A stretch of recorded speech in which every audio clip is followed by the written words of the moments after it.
Hi guys, welcome back to my channel.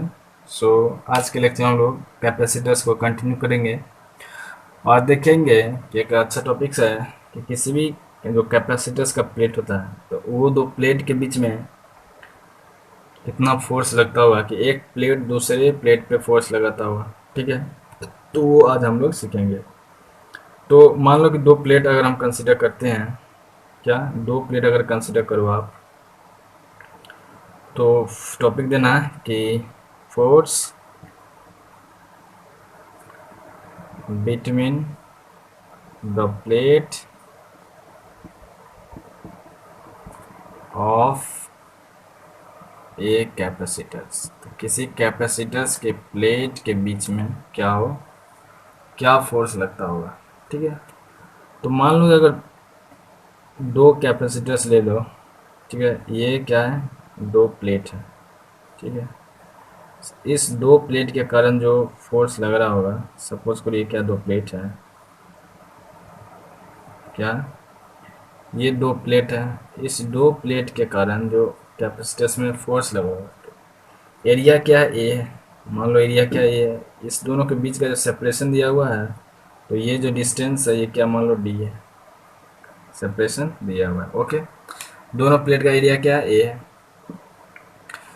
तो मानो कि एक पे क्या दिया, पॉजिटिव चार्ज दिया, क्यू दिया, और दूसरे पे क्या किया, नेगेटिव चार्ज दिया, और डी जो वेरिएशन होता है तो वो कैपेसिटर्स फॉर्म करता है। ठीक है, तो हमें फाइंड करना है कि अगर मान लो कि एक यानी केवल only the force due to only positive plate on the negative plate, यानी केवल ये पॉजिटिव प्लेट वाला जो चार्ज है, यानी कि जो चार्ज पॉजिटिव चार्ज दिया हुआ जिस प्लेट पे, उस प्लेट के कारण निगेटिव चार्ज वाले प्लेट पे कितना फोर्स लग रहा होगा।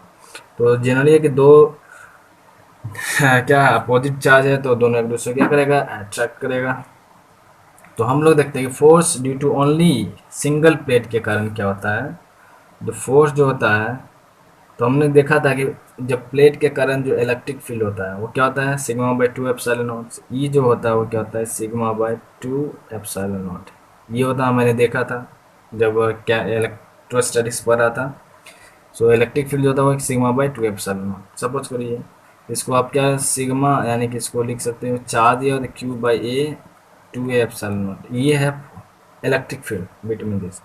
तो फोर्स क्या होता है, फोर्स जो होता है वो क्या होता है, क्यू इंटू ई होता है, सिंपल।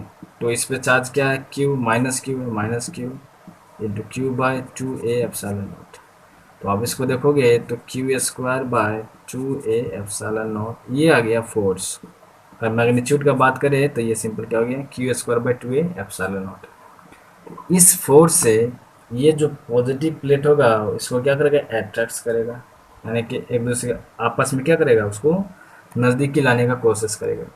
तो ये फोर्स है बिटवीन दो प्लेट, यानी कि ये जनरली सिंगल प्लेट के कारण ये फोर्स क्रिएट किया इस स्पेस पे। ठीक है, तो पॉजिटिव प्लेट जो है नेगेटिव प्लेट पे जो फोर्स लगाएगा वो क्या होगा, Q square by two epsilon not.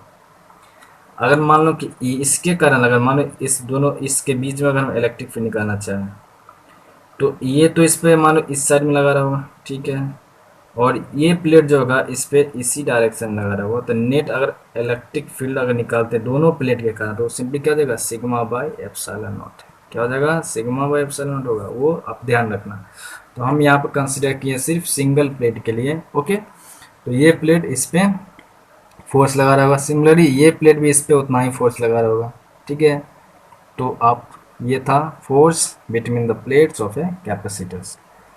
तो इससे हम क्या निकाल सकते हैं कि जब फोर्स हमें पता चल गया तो एनर्जी भी निकाल सकते हैं, यानी कि वर्क डन कितना होगा, कि ये अगर मानो डी डिस्टेंस दिया हुआ है तो ये प्लेट को अगर मूव कराएंगे, अगर एक प्लेट को क्या करो, फिक्स कर दो, इस प्लेट को फिक्स कर दो, और इस प्लेट को क्या करो, मूवेबल रखो, मूवेबल रखो, यानी कि ये फिक्स नहीं है, तो इस पर जब फोर्स लग रहा है वो क्या होगा, अट्रैक्ट होगा। तो ये कितना मूव करेगा, सिमिलरली आते आते दोनों क्या हो जाएगा, एक दूसरे के करीब ही आ जाएगा, बहुत ही नज़दीक आ जाएगा, हो भी सकता है कि टच कर जाए। तो उस केस में अगर हम वर्क डन निकालेंगे, डिस्प्लेसमेंट होगा, तो डी डिस्टेंस दिया हुआ है, तो वर्क डन जो क्या होता है, एफ इंटू डी होता है डिस्प्लेसमेंट। ठीक है, सो एफ इंटू डी कर दे तो ये वर्क डन हो गया। तो एफ क्या है, Q square, so Q square by two a epsilon not कर दे इंटू डी, तो ये मेरा क्या हो गया, वर्क डन हो गया। तो इसको q square d by 2a epsilon naught, ये क्या हो गया, वर्क डन हो गया। अब देखो a epsilon not by D, इसको हम क्या लिख सकते हैं, a epsilon not by D को, क्योंकि a क्या लिखते हैं, देखो c इक्वल क्या होता है, epsilon not a by D, ये होता है।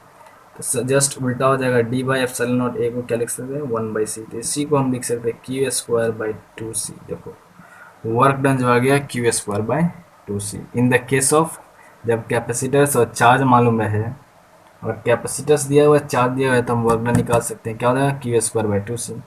सिमिलरली सी को हम क्या कर सकते हैं, वोल्टेज और चार्ज में कन्वर्ट कर सकते हैं। तो उससे देखते हैं, देखो तो इसको रब कर दो,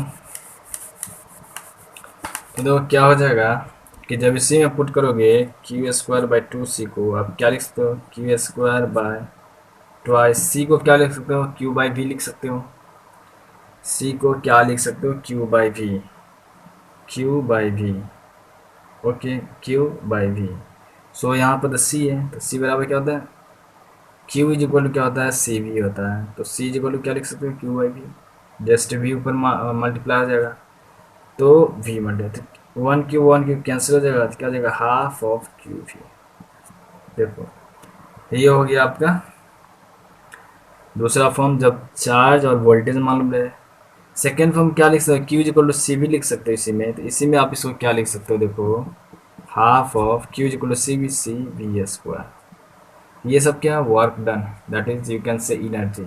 सो एनर्जी का फॉर्मूला क्या हो गया, हाफ ऑफ क्यू वी या 1 क्यू स्क्वायर बाई 2c या half of c v square, ये सब हो गया एनर्जी बिटवीन द प्लेट्स।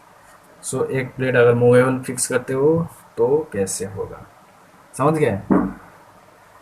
तो इसी तरह आप इसको एप्सिलॉन नॉट के फॉर्म में भी निकाल सकते हो, कि यही फॉर्म अगर एप्सिलॉन नॉट के फॉर्म में लिखे और इलेक्ट्रिक फील्ड